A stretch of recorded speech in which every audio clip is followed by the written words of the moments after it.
Francis Bacon, 1st Viscount St Alban, also known as Lord Verulam, was an English philosopher and statesman who served as Attorney General and Lord Chancellor of England. Bacon led the advancement of both natural philosophy and the scientific method, and his works remained influential even in the late stages of the scientific revolution. Bacon has been called the father of empiricism. He argued for the possibility of scientific knowledge based only upon inductive reasoning and careful observation of events in nature. He believed that science could be achieved by the use of a skeptical and methodical approach whereby scientists aim to avoid misleading themselves. Although his most specific proposals about such a method, the Baconian method, did not have long-lasting influence, the general idea of the importance and possibility of a skeptical methodology makes Bacon one of the later founders of the scientific method. His portion of the method based in skepticism was a new rhetorical and theoretical framework for science, whose practical details are still central to debates on science and methodology. He is famous for his role in the scientific revolution, begun during the Middle Ages, promoting scientific experimentation as a way of glorifying God and fulfilling Scripture. He was renowned as a politician in Elizabethan England, as he held the office of Lord Chancellor. Bacon was a patron of libraries, and developed a system for cataloguing books under 3 categories: history, poetry, and philosophy, which could further be divided into specific subjects and subheadings. About books he wrote, "Some books are to be tasted, others swallowed, and some few to be chewed and digested." The Shakespearean authorship thesis, which was first proposed in the mid-19th century, contends that Bacon wrote at least some, and possibly all of the plays conventionally attributed to William Shakespeare. Bacon was educated at Trinity College at the University of Cambridge, where he rigorously followed the medieval curriculum, which was presented largely in Latin. He was the first recipient of the Queen's Counsel designation, conferred in 1597 when Elizabeth I reserved him as her legal advisor. After the accession of James I in 1603, Bacon was knighted, then created Baron Verulam in 1618, and Viscount St Alban in 1621. He had no heirs, and so both titles became extinct on his death in 1626 at the age of 65. He died of pneumonia, with one account by John Aubrey stating that he had contracted it while studying the effects of freezing on meat preservation. He is buried at St Michael's Church, St Albans, Hertfordshire. Francis Bacon was born on January 22, 1561 at York House near Strand in London, the son of Sir Nicholas Bacon, Lord Keeper of the Great Seal, by his second wife, Anne Cook Bacon, the daughter of the noted Renaissance humanist Anthony Cook. His mother's sister was married to William Cecil, 1st Baron Burghley, making Burghley Bacon's uncle. Biographers believe that Bacon was educated at home in his early years owing to poor health, which would plague him throughout his life. He received tuition from John Walsall, a graduate of Oxford with a strong leaning toward Puritanism. He attended Trinity College at the University of Cambridge on April 5, 1573 at the age of 12, living there for 3 years along with his older brother Anthony Bacon under the personal tutelage of Dr. John Whitgift, future Archbishop of Canterbury. Bacon's education was conducted largely in Latin, and followed the medieval curriculum. It was at Cambridge that Bacon first met Queen Elizabeth, who was impressed by his precocious intellect, and was accustomed to calling him the young Lord Keeper. His studies brought him to the belief that the methods and results of sciences then practiced were erroneous. His reverence for Aristotle conflicted with his rejection of Aristotelian philosophy, which seemed to him barren, argumentative, and wrong in its objectives. On June 27, 1576, he and Anthony entered De Societate Magistrorum at Gray's Inn. A few months later, Francis went abroad with Sir Amias Paulet, the English ambassador at Paris, while Anthony continued his studies at home. The state of government and society in France under Henry III afforded him valuable political instruction. For the next 3 years he visited Blois, Poitiers, Tours, Italy, and Spain. There is no evidence that he studied at the University of Poitiers. During his travels, Bacon studied language, statecraft, and civil law while performing routine diplomatic tasks.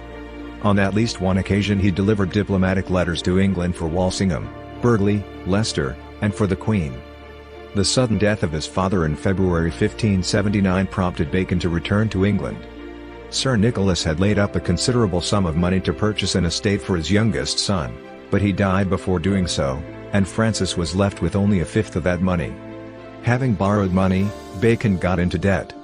To support himself, He took up his residence-in-law at Gray's Inn in 1579, his income being supplemented by a grant from his mother Lady Anne of the Manor of Marks near Romford in Essex, which generated a rent of £46. Bacon stated that he had three goals: to uncover truth, to serve his country, and to serve his church. He sought to achieve these goals by seeking a prestigious post. In 1580, through his uncle, Lord Burghley, he applied for a post at court that might enable him to pursue a life of learning, but his application failed. For 2 years he worked quietly at Gray's Inn, until he was admitted as an outer barrister in 1582. His parliamentary career began when he was elected MP for Bossiney, Cornwall, in a by-election in 1581. In 1584 he took his seat in Parliament for Melcombe in Dorset, and in 1586 for Taunton. At this time, he began to write on the condition of parties in the Church, as well as on the topic of philosophical reform in the lost tract Temporis Purtus Maximus. Yet he failed to gain a position that he thought would lead him to success. He showed signs of sympathy to Puritanism, attending the sermons of the Puritan chaplain of Gray's Inn, and accompanying his mother to the Temple Church to hear Walter Travers. This led to the publication of his earliest surviving tract, which criticized the English Church's suppression of the Puritan clergy. In the Parliament of 1586, he openly urged execution for the Catholic Mary, Queen of Scots. About this time, he again approached his powerful uncle for help. This move was followed by his rapid progress at the bar. He became a bencher in 1586, and was elected a reader in 1587, delivering his first set of lectures in Lent the following year. In 1589, he received the valuable appointment of reversion to the clerkship of the Star Chamber. Although he did not formally take office until 1608, the post was worth £1,600 a year. In 1588 he became MP for Liverpool, and then for Middlesex in 1593. He later sat 3 times for Ipswich, 1597, 1601, 1604, and once for Cambridge University, 1614. He became known as a liberal-minded reformer, eager to amend and simplify the law. Though a friend of the Crown, he opposed feudal privileges and dictatorial powers. He spoke against religious persecution. He struck at the House of Lords in its usurpation of the money bills. He advocated for the Union of England and Scotland, which made him a significant influence toward the consolidation of the United Kingdom, and he later would advocate for the integration of Ireland into the Union. Closer constitutional ties, he believed, would bring greater peace and strength to these countries. Bacon soon became acquainted with Robert Devereux, the second Earl of Essex, Queen Elizabeth's favourite. By 1591 he acted as the Earl's confidential advisor. In 1592, he was commissioned to write a tract in response to the Jesuit Robert Parsons' anti-government polemic, which he titled Certain Observations Made upon a Libel, identifying England with the ideals of democratic Athens against the belligerents of Spain. Bacon took his third parliamentary seat for Middlesex when in February 1593 Elizabeth summoned Parliament to investigate a Roman Catholic plot against her. Bacon's opposition to a bill that would levy triple subsidies in half the usual time offended the Queen. Opponents accused him of seeking popularity, and for a time the court excluded him from favour. When the office of Attorney General fell vacant in 1594, Lord Essex's influence was not enough to secure the position for Bacon, and it was given to Sir Edward Coke. Likewise, Bacon failed to secure the lesser office of Solicitor General in 1595, the Queen pointedly snubbing him by appointing Sir Thomas Fleming instead. To console him for these disappointments, Essex presented him with the property at Twickenham, which Bacon subsequently sold for £1,800. In 1597 Bacon became the first Queen's Counsel designate, when Queen Elizabeth reserved him as her legal counsel. In 1597, he was also given a patent, giving him precedence at the bar. Despite his designations, he was unable to gain the status and notoriety of others. In a plan to revive his position he unsuccessfully courted the wealthy young widow Lady Elizabeth Hatton. His courtship failed after she broke off their relationship upon accepting marriage to Sir Edward Coke, a further spark of enmity between the men. In 1598 Bacon was arrested for debt. Afterward, however, his standing in the Queen's eyes improved. Gradually, Bacon earned the standing of one of the learned counsels. His relationship with the Queen further improved when he severed ties with Essex. A shrewd move, as Essex would be executed for treason in 1601. With others, Bacon was appointed to investigate the charges against Essex. A number of Essex's followers confessed that Essex had planned a rebellion against the Queen. Bacon was subsequently a part of the legal team headed by the Attorney General Sir Edward Coke at Essex's treason trial. After the execution, the Queen ordered Bacon to write the official government account of the trial, which was later published as a declaration of the practices and treasons attempted and committed by Robert late Earl of Essex and his complices against Her Majesty and her kingdoms. After Bacon's first draft was heavily edited by the Queen and her ministers. According to his personal secretary and chaplain, William Raleigh, as a judge Bacon was always tender-hearted, looking upon the examples with the eye of severity, but upon the person with the eye of pity and compassion, and also that he was free from malice, no revenger of injuries, and no defamer of any man. The succession of James I brought Bacon into greater favor. He was knighted in 1603. In another shrewd move, Bacon wrote his apologies in defense of his proceedings in the case of Essex, as Essex had favored James to succeed to the throne. The following year, during the course of the uneventful First Parliament session, Bacon married Alice Barnum. In June 1607, he was at last rewarded with the office of Solicitor General, and, in 1608, he began working as the clerkship of the Star Chamber. Despite a generous income, old debts still could not be paid. He sought further promotion and wealth by supporting King James and his arbitrary policies. In 1610, the fourth session of James's first Parliament met. Despite Bacon's advice to him, James and the Commons found themselves at odds over royal prerogatives and the King's embarrassing extravagance. The House was finally dissolved in February 1611. Throughout this period Bacon managed to stay in the favour of the King while retaining the confidence of the Commons. In 1613, Bacon was finally appointed Attorney General, after advising the King to shuffle judicial appointments. As Attorney General, Bacon, by his zealous efforts, which included torture, to obtain the conviction of Edmund Peacham for treason, raised legal controversies of high constitutional importance, and successfully prosecuted Robert Carr, 1st Earl of Somerset, and his wife, Frances Howard, Countess of Somerset, for murder in 1616. The so-called Prince's Parliament of April 1614 objected to Bacon's presence in the seat for Cambridge, and to the various royal plans that Bacon had supported. Although he was allowed to stay, Parliament passed a law that forbade the Attorney General to sit in Parliament. His influence over the King had evidently inspired resentment or apprehension in many of his peers. Bacon, however, continued to receive the King's favour, which led to his appointment in March 1617 as temporary Regent of England, for a period of a month, and in 1618 as Lord Chancellor. On July 12, 1618 the King created Bacon Baron Verulam, of Verulam, in the Peerage of England. He then became known as Francis, Lord Verulam. Bacon continued to use his influence with the King to mediate between the throne and Parliament, and in this capacity he was further elevated in the same peerage, as Viscount St Alban, on January 27, 1621. Bacon's public career ended in disgrace in 1621. After he fell into debt, a parliamentary committee on the administration of the law charged him with 23 separate counts of corruption. His lifelong enemy, Sir Edward Coke, who had instigated these accusations, was one of those appointed to prepare the charges against the Chancellor. To the Lords, who sent a committee to inquire whether a confession was really his, he replied, "My Lords, it is my act, my hand, and my heart. I beseech your lordships to be merciful to a broken reed." He was sentenced to a fine of £40,000, and committed to the Tower of London at the King's pleasure. The imprisonment lasted only a few days, and the fine was remitted by the King.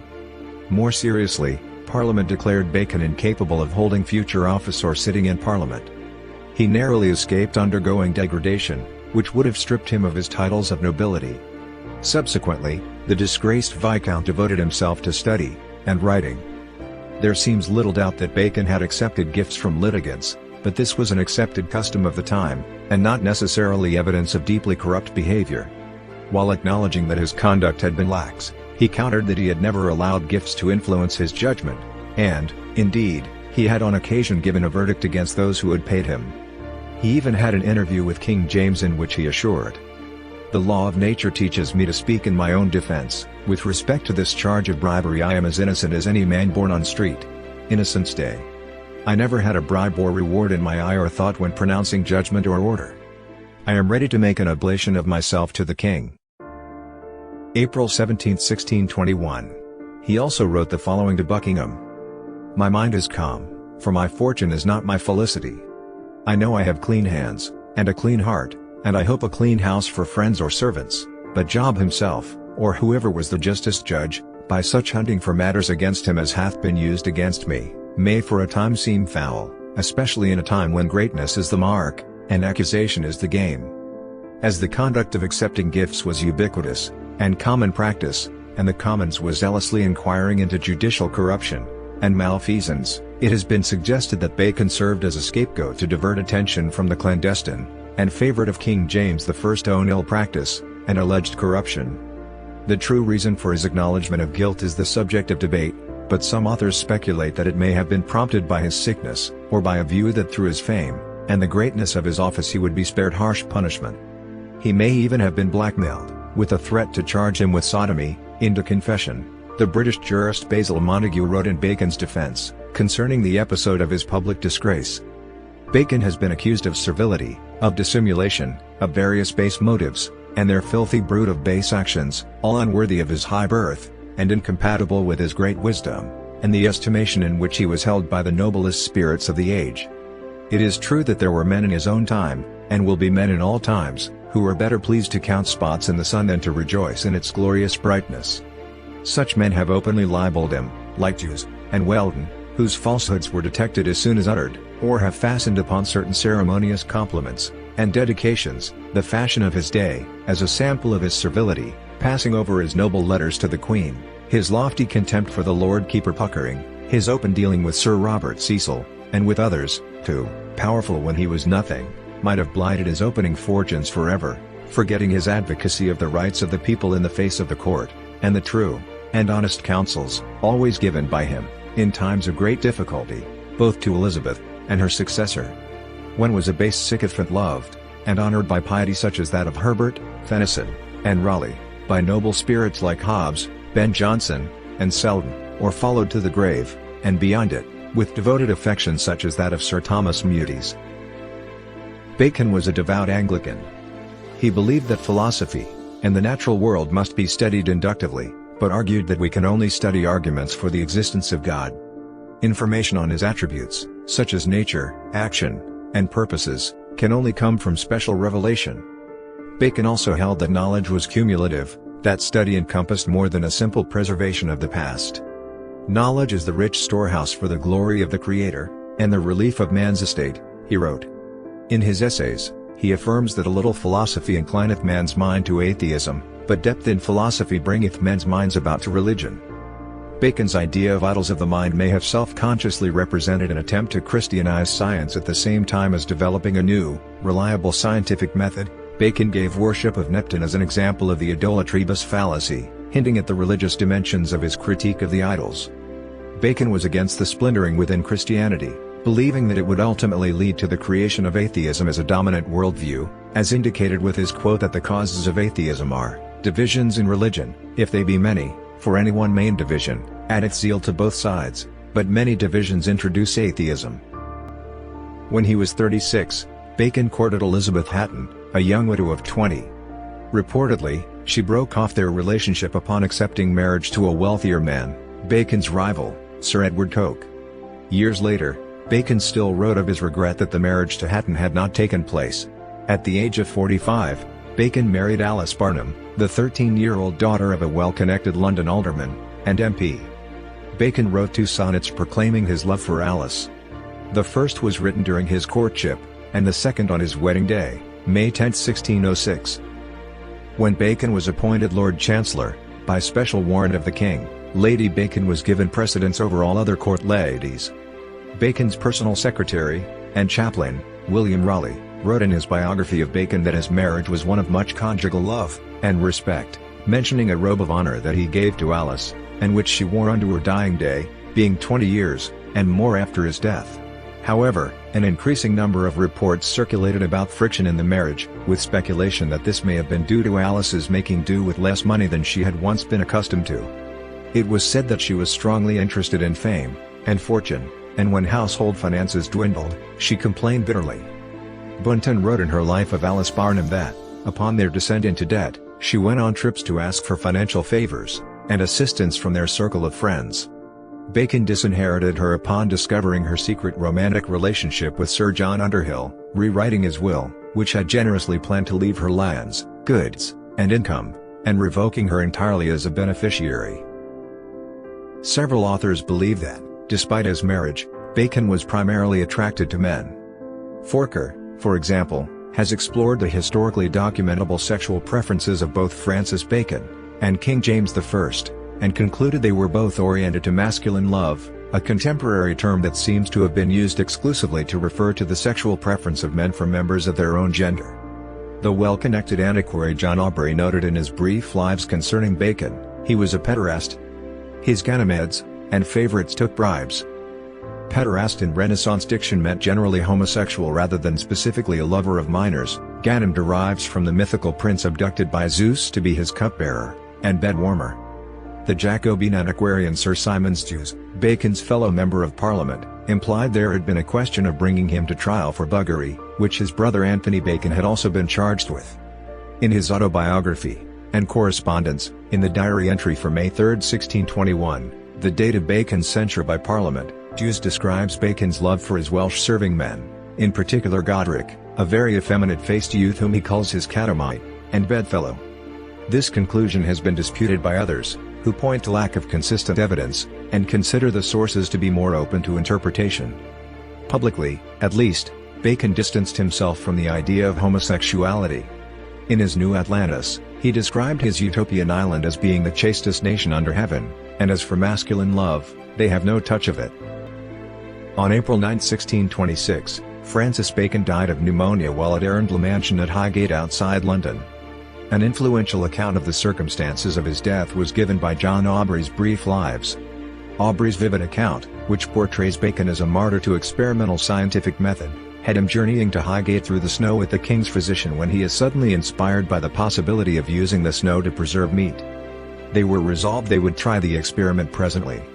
They alighted out of the coach, and went into a poor woman's house at the bottom of Highgate Hill, and bought a fowl, and made the woman exonerate it. After stuffing the fowl with snow, Bacon contracted a fatal case of pneumonia. Some people, including Aubrey, consider these two contiguous, possibly coincidental events as related, and causative of his death. The snow so chilled him that he immediately fell so extremely ill, that he could not return to his lodging, but went to the Earl of Arundel's house at Highgate, where they put him into a damp bed that had not been lain in, which gave him such a cold that in 2 or 3 days, as I remember Mr. Hobbes told me, he died of suffocation. Aubrey has been criticized for his evident credulousness in this, and other works. On the other hand, he knew Thomas Hobbes, Bacon's fellow philosopher, and friend. Being unwittingly on his deathbed, the philosopher dictated his last letter to his absent host, and friend Lord Arundel. My very good lord, I was likely to have had the fortune of Caius Plinius the Elder, who lost his life by trying an experiment about the burning of Mount Vesuvius, for I was also desirous to try an experiment or two touching the conservation and induration of bodies. As for the experiment itself, it succeeded excellently well, but in the journey between London and Highgate, I was taken with such a fit of casting as I know not whether it were the stone, or some surfeit or cold, or indeed a touch of them all three. But when I came to your lordship's house, I was not able to go back, and therefore was forced to take up my lodging here, where your housekeeper is very careful and diligent about me, which I assure myself your lordship will not only pardon towards him, but think the better of him for it. For indeed your lordship's house was happy to me, and I kiss your noble hands for the welcome which I am sure you give me to it. I know how unfit it is for me to write with any other hand than mine own, but by my troth my fingers are so disjointed with sickness that I cannot steadily hold a pen. Another account appears in a biography by William Raleigh, Bacon's personal secretary and chaplain. He died on the 9th day of April in the year 1626, in the early morning of the day then celebrated for our Saviour's resurrection, in the 66th year of his age, at the Earl of Arundel's house in Highgate, near London, to which place he casually repaired about a week before, God so ordaining that he should die there of a gentle fever, accidentally accompanied with a great cold, whereby the deflection of rheum fell so plentifully upon his breast, that he died by suffocation. He was buried in St. Michael's Church in St. Albans. At the news of his death, over 30 great minds collected together their eulogies of him, which were then later published in Latin. He left personal assets of about £7,000, and lands that realized £6,000 when sold. His debts amounted to more than £23,000, equivalent to more than £4 million at current value. Francis Bacon's philosophy is displayed in the vast and varied writings he left, which might be divided into three great branches. Scientific works in which his ideas for a universal reform of knowledge into scientific methodology, and the improvement of mankind's state using the scientific method are presented. Religious and literary works in which he presents his moral philosophy and theological meditations. Juridical works in which his reforms in English law are proposed. Bacon's seminal work Novum Organum was influential in the 1630s and 1650s among scholars, in particular Sir Thomas Browne, who in his Encyclopaedia Pseudodoxia Epidemica, 1646-72, frequently adheres to a Baconian approach to his scientific inquiries. This book entails the basis of the scientific method as a means of observation and induction. According to Bacon, learning and knowledge all derive from the basis of inductive reasoning. Through his belief in experimental encounters, he theorized that all the knowledge that was necessary to fully understand a concept could be attained using induction. In order to get to the point of an inductive conclusion, one must consider the importance of observing the particulars, specific parts of nature. Once these particulars have been gathered together, the interpretation of nature proceeds by sorting them into a formal arrangement so that they may be presented to the understanding. Experimentation is essential to discovering the truths of nature. When an experiment happens, parts of the tested hypothesis are started to be pieced together, forming a result and conclusion. Through this conclusion of particulars, an understanding of nature can be formed. Now that an understanding of nature has been arrived at, an inductive conclusion can be drawn. For no one successfully investigates the nature of a thing in the thing itself, the inquiry must be enlarged to things that have more in common with it.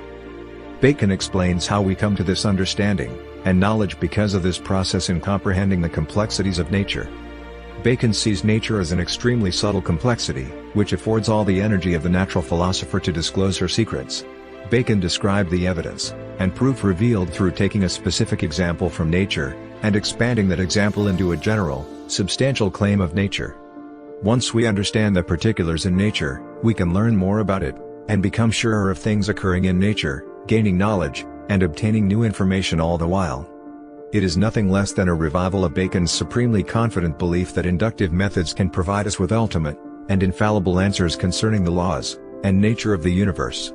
Bacon states that when we come to understand parts of nature, we can eventually understand nature better as a whole because of induction.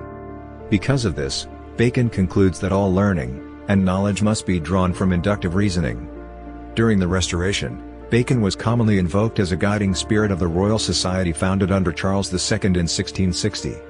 During the 18th century French Enlightenment, Bacon's non-metaphysical approach to science became more influential than the dualism of his French contemporary Descartes, and was associated with criticism of the Ancien regime. In 1733 Voltaire introduced him to a French audience as the father of the scientific method, an understanding which had become widespread by the 1750s. In the 19th century his emphasis on induction was revived, and developed by William Whewell, among others. He has been reputed as the father of experimental philosophy. He also wrote a long treatise on medicine, history of life and death, with natural and experimental observations for the prolongation of life. One of his biographers, the historian William Hepworth Dixon, states, "Bacon's influence in the modern world is so great that every man who rides in a train, sends a telegram, follows a steam plow, sits in an easy chair, crosses the Channel or the Atlantic, eats a good dinner, enjoys a beautiful garden, or undergoes a painless surgical operation, owes him something." In 1902 Hugo von Hofmannsthal published a fictional letter, known as the Lord Chandos letter, addressed to Bacon, and dated 1603, about a writer who was experiencing a crisis of language.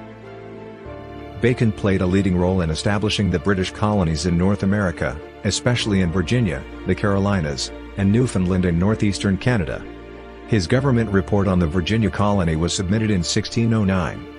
In 1610 Bacon and his associates received a charter from the king to form the Treasurer, and the Company of Adventurers, and planter of the city of London, and Bristol for the Coloniae or Plantaken in Newfoundland, and sent John Guy to found a colony there. Thomas Jefferson, the third President of the United States, wrote, "Bacon, Locke, and Newton. I consider them as the three greatest men that have ever lived, without any exception, and as having laid the foundation of those superstructures which have been raised in the physical and moral sciences. In 1910, Newfoundland issued a postage stamp to commemorate Bacon's role in establishing the colony. The stamp describes Bacon as the guiding spirit in colonization schemes in 1610. Moreover, some scholars believe he was largely responsible for the drafting, in 1609, and 1612, of 2 charters of government for the Virginia colony. William Hepworth Dixon considered that Bacon's name could be included in the list of founders of the United States. Although few of his proposals for law reform were adopted during his lifetime, Bacon's legal legacy was considered by the magazine New Scientist in 1961 as having influenced the drafting of the Napoleonic Code as well as the law reforms introduced by 19th-century British Prime Minister Sir Robert Peel. The historian William Hepworth Dixon referred to the Napoleonic Code as the sole embodiment of Bacon's thought, saying that Bacon's legal work has had more success abroad than it has found at home, and that in France it has blossomed, and come into fruit. Harvey Wheeler attributed to Bacon, in Francis Bacon's Verulamium, the common law template of the modern in English science and culture, the creation of these distinguishing features of the modern common law system. Using cases as repositories of evidence about the unwritten law. Determining the relevance of precedents by exclusionary principles of evidence and logic. Treating opposing legal briefs as adversarial hypotheses about the application of the unwritten law to a new set of facts. As late as the 18th century, some juries still declared the law rather than the facts. But already before the end of the 17th century Sir Matthew Hale explained modern common law adjudication procedure, and acknowledged Bacon as the inventor of the process of discovering unwritten laws from the evidences of their applications. The method combined empiricism and inductivism in a new way that was to imprint its signature on many of the distinctive features of modern English society. Paul H. Coker writes that Bacon is considered by some jurists to be the father of modern jurisprudence. Bacon is commemorated with a statue in Gray's Inn, South Square in London, where he received his legal training, and where he was elected treasurer of the inn in 1608. More recent scholarship on Bacon's jurisprudence has focused on his advocating torture as legal recourse for the crown. Bacon himself was not a stranger to the torture chamber, in his various legal capacities in both Elizabeth I's and James I's reigns. Bacon was listed as a commissioner on 5 torture warrants. In 1613, in a letter addressed to King James I on the question of torture's place within English law, Bacon identifies the scope of torture as a means to further the investigation of threats to the state. In the cases of treasons, torture is used for discovery, and not for evidence. For Bacon, torture was not a punitive measure, an intended form of state repression, but instead offered a modus operandi for the government agent tasked with uncovering acts of treason. Francis Bacon developed the idea that a classification of knowledge must be universal while handling all possible resources.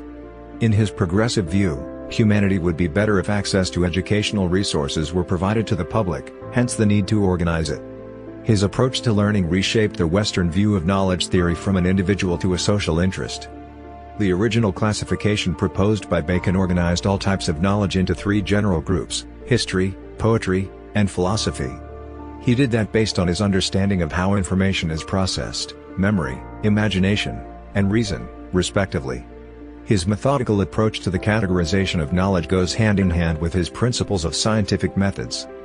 Bacon's writings were the starting point for William Torrey Harris's classification system for libraries in the United States by the second half of the 1800s. The phrase scientia potentia est, or scientia est potentia, meaning knowledge is power, is commonly attributed to Bacon. The expression ipsa scientia potestas est, knowledge itself is power, occurs in his Meditations Sacrae, 1597. The Baconian hypothesis of Shakespearean authorship, first proposed in the mid-19th century, contends that Francis Bacon wrote some or even all of the plays conventionally attributed to William Shakespeare. Francis Bacon often gathered with the men at Gray's Inn to discuss politics and philosophy, and to try out various theatrical scenes that he admitted writing. Bacon's alleged connection to the Rosicrucians and the Freemasons has been widely discussed by authors and scholars in many books. However, others, including Daphne du Maurier in her biography of Bacon, have argued that there is no substantive evidence to support claims of involvement with the Rosicrucians. Francis Yates does not make the claim that Bacon was a Rosicrucian, but presents evidence that he was nevertheless involved in some of the more closed intellectual movements of his day. She argues that Bacon's movement for the advancement of learning was closely connected with the German Rosicrucian movement, while Bacon's New Atlantis portrays a land ruled by Rosicrucians. He apparently saw his own movement for the advancement of learning to be in conformity with Rosicrucian ideals. The link between Bacon's work and the Rosicrucians' ideals which Yeats allegedly found was the conformity of the purposes expressed by the Rosicrucian manifestos, and Bacon's plan of a great instauration, for the two were calling for a reformation of both divine and human understanding, as well as both had in view the purpose of mankind's return to the state before the fall. Another major link is said to be the resemblance between Bacon's New Atlantis and the German Rosicrucian Johann Valentin Andreas' description of the Republic of Christianopolis, 1619. Andrea describes a utopic island in which Christian theosophy and applied science ruled, and in which the spiritual fulfillment and intellectual activity constituted the primary goals of each individual, the scientific pursuits being the highest intellectual calling. Linked to the achievement of spiritual perfection. Andreas Island also depicts a great advancement in technology, with many industries separated in different zones which supplied the population's needs, which shows great resemblance to Bacon's scientific methods and purposes. While rejecting occult conspiracy theories surrounding Bacon, and the claim Bacon personally identified as a Rosicrucian, intellectual historian Paolo Rossi has argued for an occult influence on Bacon's scientific and religious writing. He argues that Bacon was familiar with early modern alchemical texts, and that Bacon's ideas about the application of science had roots in Renaissance magical ideas about science, and magic facilitating humanity's domination of nature. Rossi further interprets Bacon's search for hidden meanings in myth and fables in such texts as the wisdom of the ancients as succeeding earlier occultist and Neoplatonic attempts to locate hidden wisdom in pre-Christian myths. As indicated by the title of his study, however, Rossi claims Bacon ultimately rejected the philosophical foundations of occultism as he came to develop a form of modern science. Rossi's analysis and claims have been extended by Jason Joseph St Storm in his study, The Myth of Disenchantment. Joseph St Storm also rejects conspiracy theories surrounding Bacon, and does not make the claim that Bacon was an active Rosicrucian. However, he argues that Bacon's rejection of magic actually constituted an attempt to purify magic of Catholic, demonic, and esoteric influences, and to establish magic as a field of study and application paralleling Bacon's vision of science. Furthermore, Joseph St Storm argues that Bacon drew on magical ideas when developing his experimental method. Joseph St Storm finds evidence that Bacon considered nature a living entity, populated by spirits, and argues Bacon's views on the human domination and application of nature actually depend on his spiritualism and personification of nature. The Rosicrucian organization Amort claims that Bacon was the imperator, leader, of the Rosicrucian order in both England and the European continent, and would have directed it during his lifetime. Bacon's influence can also be seen on a variety of religious and spiritual authors, and on groups that have utilized his writings in their own belief systems. Some of the more notable works by Bacon are: Essays, first edition with 10 essays, 1597. Second edition with 38 essays, 1612. 3rd/final edition with 58 essays, 1625. Then, The Advancement and Proficience of Learning Divine and Human, 1605. Instauratio Magna, The Great Instauration, 1620, a multi-part work including Distributio Operis, Plan of the Work, Novum Organum, The New Organon, Paris Evad Historiam Naturarum, Preparatory for Natural History, and Catalogus Historiarum Particularium, Catalogue of Particular Histories. De Augmentis Scientiarum, 1623, an enlargement of the advancement of learning translated into Latin. And finally, New Atlantis, 1626.